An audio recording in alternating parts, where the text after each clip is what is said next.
많은 사람들이 신앙생활을 하면서 궁금해하는 것들이 참 많이 있는데요. 그 중에 오늘 한 가지에 대해서 분명하게 성경을 통해서 우리는 알 수 있습니다. 하나님은 사랑의 하나님이시죠. 그런데 어떤 사람은 구원을 받고 또 어떤 사람은 구원받지 못합니다. 그 이유가 무엇일까요? 죄송하지만 그 이유는 우리는 알 수 없습니다. 인간의 이성으로 이해하기 어려운 말씀 앞에서 우리가 어떻게 이 말씀에 대해서 우리가 생각하고 취해야 될 태도는 무엇일까요?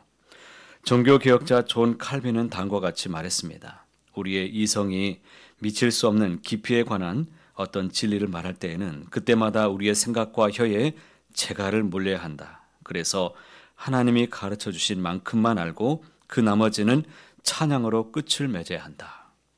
오늘 말씀에서 바울 역시 마지막 때 이스라엘의 구원이라는 난해한 이 문제를 다루다가 갑자기 로마서를 쓰던 붓을 던져버리고 하나님을 찬양하고 있습니다. 33절 이하의 말씀 함께 읽어보실까요?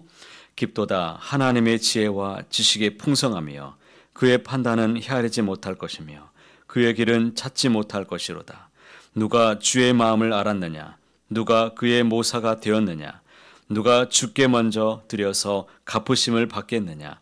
이는 만물이 주에게서 나오고 주로 말미암고 주에게로 돌아갑니다. 그에게 영광이 세세 있을지어다. 아멘. 구원이란 하나님의 신비의 영역입니다. 우리가 알 수 없는 영역입니다. 그러나 바울은 구원을 이루어 가시는 하나님의 신비를 우리에게 알라고 지금 외치고 있습니다. 그래서 이스라엘의 구원의 문제에 대해서 우리에게 가르쳐주고 계십니다. 하나님의 백성이 왜 구원에서 제외되었는지, 그들을 향한 하나님의 계획이 이제 무엇인지, 이스라엘의 넘어짐과 회복에 관한 말씀을 우리에게 선포합니다. 이것을 통해서 우리는 그 하나님의 구원의 신비로운 계획에 대해서 바라볼 수가 있습니다. 오늘 말씀은 이러한 이스라엘의 넘어짐과 회복을 신비라고 말합니다. 그렇다면 이스라엘의 구원과 관련해서 하나님이 우리에게 계시하신 비밀이 무엇일까요? 첫째는 이방인 중에 구원을 받는 사람의 수가 차기까지 이스라엘은 불순종하게 될 것이다 라고 말씀합니다. 25절 말씀입니다.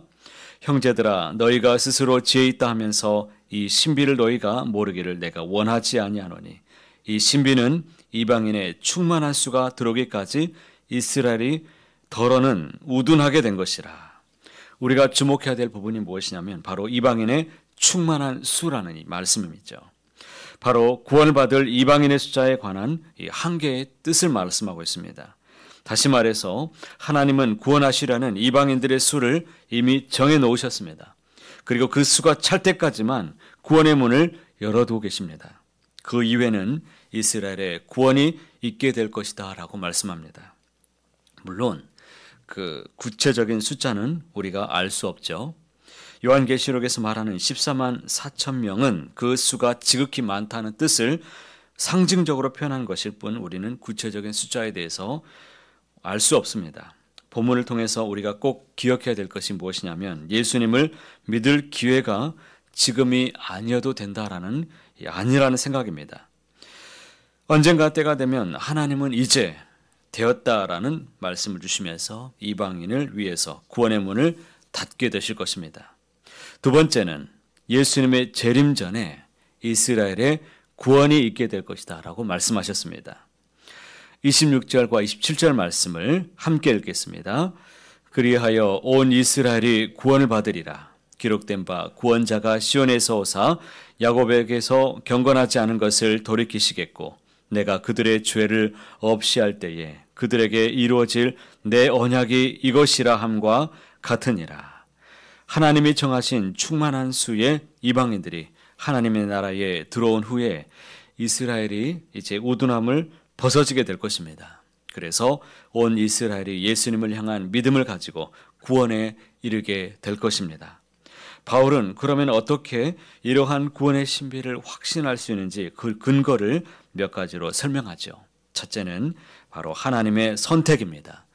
하나님이 그들의 믿음의 조상들과 하신 약속 때문이라고 말씀하죠.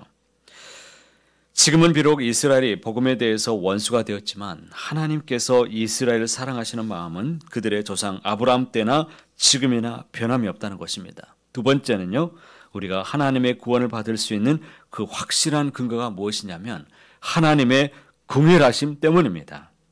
30절과 31절 말씀을 함께 읽어보겠습니다.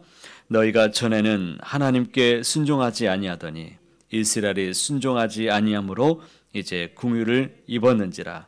이와 같이 이스라엘 사람들이 순종하지 아니하니 이는 너희에게 베푸시는 긍휼로 이제 그들도 긍휼을 얻게 하려 하심이라. 하나님은 그들을 포기하지 않으셨습니다. 참 놀라운 것은 하나님은 그러한 불순종에도 불구하고 긍휼을 지금도 베풀어 가고 계신다라는 사실입니다. 하나님은 이방인이든지 유대인이든지 관계없이 순종하지 않는 그 모두에게 긍휼을 베풀고 계신다라고 말씀합니다. 하나님의 긍휼하신 그 사랑 때문에 사람들의 마음의 문을 지금도 계속해서 두드리고 계신다라고 말씀하십니다.